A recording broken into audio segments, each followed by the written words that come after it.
If you ever feel like you're carrying your business on your back, like every crisis, every decision, every ounce of responsibility somehow circles right back to you.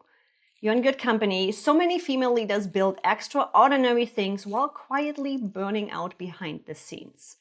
And if that's you, you are exactly where you need to be. Welcome to She is a Leader, the podcast where women creating impact, profit, and peace in their business. And today's guest, Michelle Bockman, knows this tension far too well. After more than 2 decades leading global teams inside Fortune 500 and Silicon Valley startups, Michelle stepped into a role that didn't just challenge her leadership, it called all of it forward. As president and CEO of KeraLink International, she is bringing strength, innovation, and purpose together to tackle something deeply personal. Ending avoidable blindness caused by the lack of access to early eye care in communities that have been overlooked far too long. Michelle's story is about scaling with intention and leading with empathy without losing discipline. It's about moving from I have to hold everything together to I'm building something that can grow without me breaking. In this episode, we get into real leadership and what that growth looks like. Delegation that stakes, mindset shifts forged on factory floors and in boardrooms, and how to build an organization that can change the world.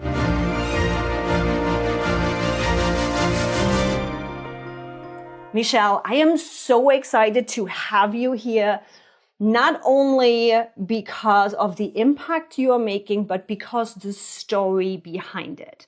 As anybody that's watching the podcast on YouTube sees, we both have our things going on with sight, and I would love to start this episode with your story of why are you focusing on eyesight? What is that impact? Everybody to us is so like, yeah, cool, we just get glasses and I can see again.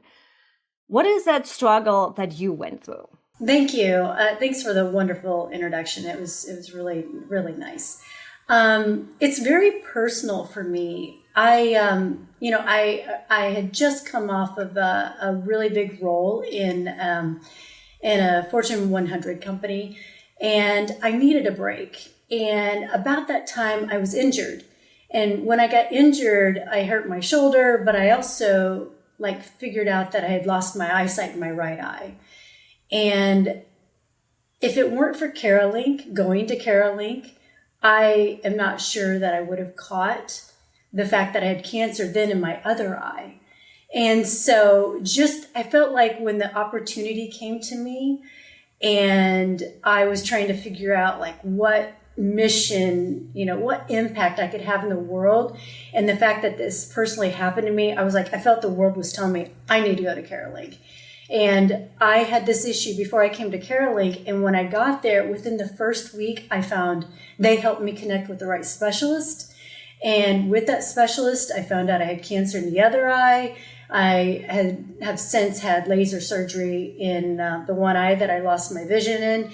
And then I've also removed the cancer in the other eye. And this is all because I took the opportunity to come to KeraLink. I'm telling you, had I not taken that opportunity, I'm not really sure if I would have been able to see in my right eye. And I'm not sure that I would have been able to detect that I had cancer in my other eye. I had no idea because it wasn't visible. And the ophthalmologist found it when she was just checking. She was just looking. She's like, let's look at the other eye.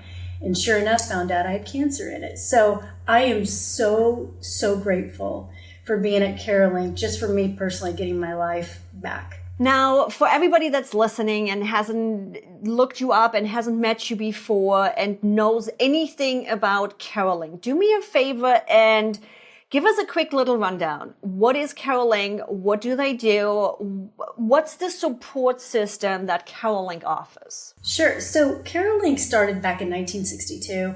We started out with just the mission to eliminate waiting lines for people to get eye tissue for corneal transplants. And the founder went state to state working with government officials, working policy, and ended up developing the world's largest network of eye banks. And from there, a few years ago, they said, we did what we said we set out to do. So now we're going to sell the eye banks and let's figure out what we want to do next. Hence the new KeraLink, the rebirth of the new KeraLink. And I call this a startup because we're small, we're scrappy, and we have a huge mission ahead of us. So what we've done is, our mission is to eliminate or end avoidable blindness in low to middle income communities. And we do that through our community-based approach. So we have programs where we're feet on the street, helping people get access to eye care. And then secondly, we are developing technology that could go hand in hand with those people who are going out into the rural communities to do screenings. And the tech is like real tech. It's very specific on what we're trying to do. We're trying to prevent people from getting eye diseases. We're trying to detect. Early detection is really important. And then we're trying to treat. So it's our PEN model. We have this framework around our technology. It's PEN, prevention, early detection, and novel treatments. And so that group, that individual group is hard at work. I just got off a call with them. They're doing some really exciting things. And then lastly, to round it all out, we just stood up an eyewear, e-commerce eyewear website. And so you can buy glasses, like these glasses came from there, and all the profits go back into the nonprofit of our business. And so it's this kind of circular ecosystem where we are supporting people going out into the rural communities, doing screenings in India and in the US. And once we do eye screenings, we said, okay, well, this is what you have. And then sometimes they need glasses. And so we provide free glasses to folks who cannot afford those in the different communities. So we're doing a lot of work in India and we're doing a lot of work in the US. And so that kind of sums it up. It's this circular ecosystem that we've put together. I love that. And yeah, I'm like being somebody that has been grown up in Germany and with different healthcare offers and different support systems than what we have in the States. Yeah, let's be honest, things are working a little bit different, and there is definitely, oh my God, so much help needed in that sector where, yeah, honestly, I shouldn't probably admit it. Fortunately, I'm in a situation where I can take care of myself. I finally should, because my glasses and my prescription are probably at this point 3 years old. Wait for my podcast to call me out. It is time to get my eyes checked. That usually happens with my podcast. You need to get in and get it checked. Yeah, because there is some history in the family too. Now, I'm curious, how is there a difference? And how is being the president and the CEO of KeraLink, where there is a public purpose behind it, where there is a goal and a specific impact behind it. How is that? Is it different? And how is it different than working with just, quote, standard Silicon Valley startups or Fortune 500 companies, or just generally moving from a private market to the nonprofit side of things? How is that different as a president and founder? You know, it's really interesting because when I was interviewing for the position, I was like, I don't have any nonprofit experience. Like, I led the United Way campaign when I was at GE Healthcare for our division, but that was like it as far as like real nonprofit, leading a nonprofit. I mean, I've given quite a bit over the years, but I came into it and I developed it like a business. And I was like, what is our strategy? What's our mission, vision, strategy? What are the goals and objectives? How do we prioritize what we're doing? Because we are a small team. And I brought in a ton of talent to the team. Like I said, we're a small team, but I've doubled the size of the team, at least, I think more than doubled. And I put key people in key roles that will help us get to the mission. I've set up a a big mission statement, 30-30-30, which is about us reaching 30 million people, getting them access to eye care by raising $30 million and by doing it by the end of 2030. So for me, I've treated this as a business. Now, what I love about this, and that you don't get in all businesses, is like, where's the impact? What makes you get up, first thing in the morning and get you out of bed and get you excited about it. For me, it's about I'll say saving lives, because truly, if a person, there's some stat out there, if a person goes blind, they will typically lose their life within 5 years. And that's because they feel like they're not contributing to their family. They stop eating, they stop taking their medicines or whatever. They go into a deep depression and they kind of lose their way. And so I think about that. And fortunately for me, I worked for GE Healthcare in the past, and we had a mission around everything we were doing. We were making medical devices. And so it was about making CT scanners or MRIs or incubators for premature babies. And so I used to wake up saying, I'm saving lives. And I brought that to here, this mission and this business. And I think my whole team is pretty passionate about what we're doing, and we all are super excited. And anyone kind of in this space feels that way too. Yeah, I think sometimes when I look at some nonprofits, I'm often missing that business aspect where, yes, I love the impact. I love the passion. I'm a highly passionate person. Our business is literally built in impact too. And then I look at others where it's like, yeah, but still I need to be able to take care of my team too.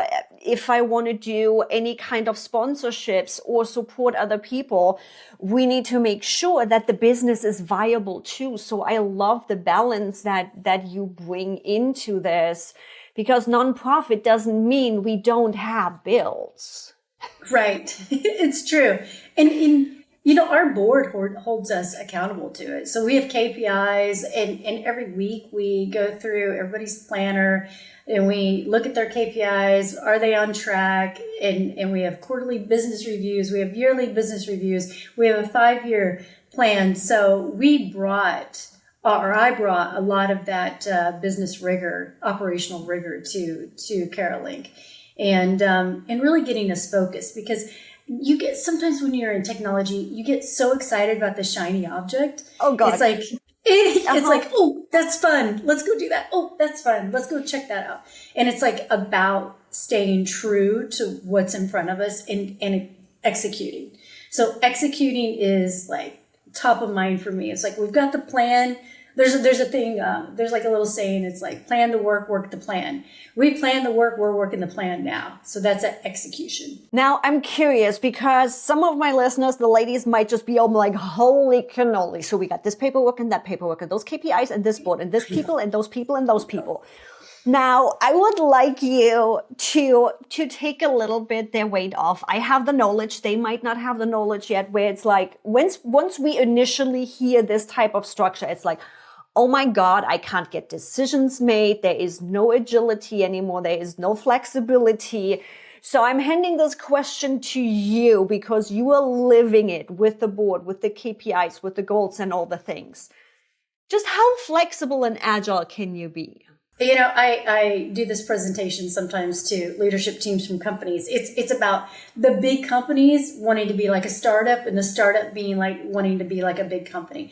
I'm fortunate enough that I did work in startups. In my first startup, I came in and all strong, like, we're going to do all this. And it was like, we had a team of 5.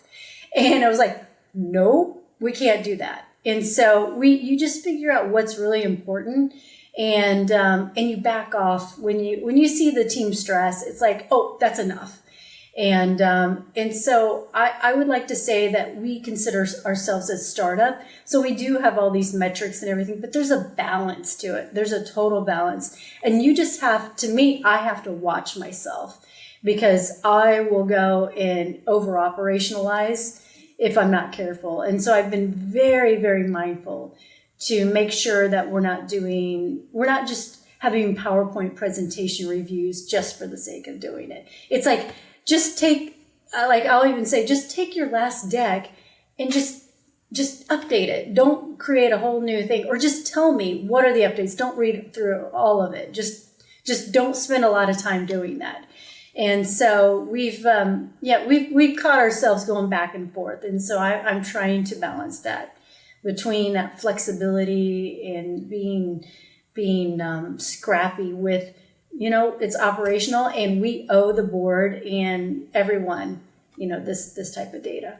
And it's what we have found in me. Fortunately, I'm like not a board. Fortunately or unfortunately, let's be honest, there is also some kind of accountability there when you have a board and when you are accountable to other people, right? But it also helps, first of all, having that accountability, having specific numbers, and having a goal, because you don't just get to throw spaghetti on the wall. It allows you, having these numbers, having these goals, it allows you to make a decision of, no, actually, that's just a waste of our time right now. It doesn't align. Yep. And these are the things we want to do. Now, I'm curious, how would you describe your leadership style nowadays? You already mentioned even if you're a scrappy startup, there is quite a few people involved. You have a board. You brought people in to help. How would you describe your leadership style nowadays? Yeah, I believe in empowering the team, but I also believe in holding them accountable. My team, I believe, is not afraid to try new things, because it's that fail fast kind of mentality. So I'm like, if something doesn't work, stop it and we'll just go do something else. And so we've had that. We had one website. I really like dark websites. And so it just didn't resonate. We got some feedback and it did not resonate. So we changed it. And marketing messages, some of it worked, some of it didn't work. If it didn't work, we change it. We have a billboard that we put on in Baltimore, and we're checking that out to see if that works, if it brings in donations. So we're constantly trying new things, and if they don't work, nobody's in trouble for it not working. It's more like, what did you learn, and then how do we pivot and move forward? And so I think my leadership style is pretty flexible. And, I like I mentioned, I had to watch myself because I will over operationalize. And so I'm constantly thinking about that and making sure I'm not putting too many metrics, but enough to hold people accountable. And, I think, and I'm very empathetic and sympathetic. I believe that there's never a bad employee. I believe there's an employee in the wrong role. So if I see that, then I will try to move that employee into the right role. And usually it comes from them suggesting it after a couple conversations.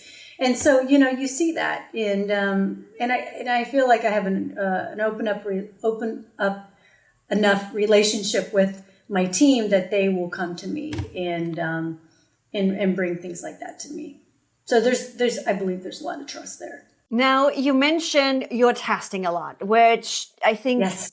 every one of us, no matter which niche we are in, no matter what business type we are in, knows the testing, knows especially when you're talking about testing marketing messages and in social media. Testing also means that we get data, and getting good data is fun, right? Oh my God, this is working. Oh my God, this is fun. However, it also means we are getting data when things don't work, meaning dark messages, dark websites. In your case, and I hear you, I am a dark girl myself too. It hasn't worked for our company really either. So I feel you on this one.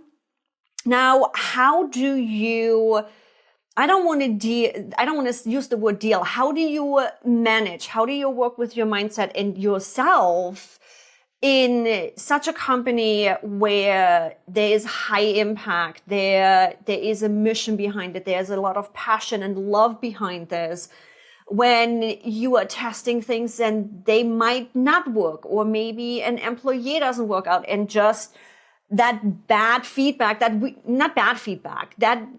hey, this didn't work feedback coming back to you. Are you lucky enough to be one of these people that are like, yeah, cool, data, awesome, done? Or are you somebody that might just take it personal sometimes? How do you work with this? How do you work with things that just don't seem to work? I'm pretty humble. I have a lot of humility, although I really wanted that dark website to work, but it didn't. And so, I'm not the expert. We have to listen to feedback. And so I take it and I'm like, yeah, let's change it. And so we've had a couple of iterations, even like our branding. Like I really like this one color, and it just didn't resonate. And so we changed it. And I'm not the expert. I didn't go to school for marketing. I'm an engineer. And of course I'm going to want everything black, white, and gray and maybe some blue in it. That's just how I think. So I know I am not the expert. So I lean on my team to be the experts and say, hey, you guys know, I don't. And so I will take your expertise. Now, if they guess wrong too, then like I said, I don't come down hard on anyone. It's about what did we learn and how do we move on, and that's really kind of as simple as it is. And it's, for me, it has become something where recovering perfectionist over here, right? Where it's like, oh my God, I want it all perfect. And learning that there never is such a thing as perfect. Let's be honest. It's never going to be perfect. It's never going to be fully done. It's always a work in progress, as am I. Yeah. So yeah, exactly. It's one of the ways out, one of the quote excuses that I have found for that perfectionist voice that's like, it needs to be perfect. I'm like, no, you know what? We screwed it up. I burned it down royally, and I'm going to share it publicly because it's a permission slip for somebody else to fuck up too. And that was kind of like, it's a little bit, it gives me the permission slip to be like, I fucked up, and not take it personal, and even take it public and be like, here's your permission slip. Thank you for giving me the permission slip. Yeah, exactly. Like we're doing some screenings in the US, and I love the impact we're making. And like a little girl who had never had glasses, she was like 8 years old, had never had glasses, never been screened, never had glasses. And we got her glasses, and she looked at her mom and she's like, I've never seen your face this clearly. I did not know this is what you look like. I was like 8 years old, and they don't know any other way. They don't know any other way. And so we're trying that out, and that pulls on my heartstrings. But like, is that going to work? Are we going to be able to get to all of these different people? So we're trying. And I hope we can through partnerships, because we're a small team, so it has to be partners. We can't do this alone. And through sponsorships, like you were talking about, sponsorships, through donations, all of that stuff. But so we're trying. I do feel like we're making an impact. We're getting good feedback so far. But that's an example of like the director of programming and partnerships. We're both like we're going into this and like, fingers crossed, I think it's going to work. But if it doesn't, he's not going to get in trouble or anything. We're just going to figure out what plan B is. I love that. What are your goals and plans for the future? For yourself, for KeraLink? For KeraLink specifically, I'd like to, first of all, just execute on everything we're doing. That the next few years is all about execution, whether it's bringing in grants, donations, and impacting the people through that. And getting this 30-30-30 goal, that is like top of mind for me. And then on our tech side, we're going through capital raising right now. So they're trying to get investment. And so that's key as well. So KeraLink, I feel like I'm locked down. With myself personally, I'd like to get on a board when I have time. So like a public board. So personally, that's a goal of mine. And then even more personal is just I was recently around some relatives and in their elder age, and just the fact that I know I need to move more, work out more, stay healthy is another top of mind for me, very personal. Oh yeah. As I just started finally going to the gym again and reintegrating that habit. Yeah. Yeah, same. You're always sore for about a month. I always love my podcast conversation because it always somehow lines up with what's happening in my life. Literally started on Monday, got the gym membership back going. It's like, I'm going to be sore tomorrow. And it's like, because same thing, it's like, I'm looking around, my grandpa isn't getting younger, my mom isn't getting younger, there is health issues, and I'm like, okay, yes, I'm feeling fine right now, but how long am I going to if I don't look after myself? And I feel you on that one. I feel you on that one. And it all fits together where it's like, our eyesight and seeing is such a quote given because we don't know any otherwise. And it's with the whole health, it's with the whole impact, it's all of it. So I feel you on all the things. And for everybody out there, you just got to meet Michelle. As you can tell, she is freaking amazing. I love the impact. I love the purpose behind it. Go get involved. As you know, all of the links are in the description, no matter which way. It doesn't have to be money. If you are in capital investment, go contact her. Heck yes. Yes. But even if you are a small business, if you're a coach, if you're a consultant, if you are just a woman wanting to build their own business and make an impact, share the mission. There is social media posts out there. Go like, go engage, go share. Because, oh my God, I love all of your missions and I can't wait to celebrate your 30-30-30 with you because there is no question in my mind you're going to reach that. Michelle, thanks so much for coming on. Is there anything that I should have asked you, anything you want to share with the audience where it's like, oh my God, this needs to be said? I think we've said a lot, but your last section there is like, get involved. We have impact ambassadors that volunteer, get involved somehow. Please reach out to me, connect with me, send me a note.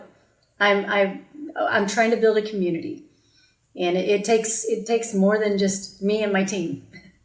And it takes a village to build a community. Oh my God. Does. Yes. It does. Yes. Yeah.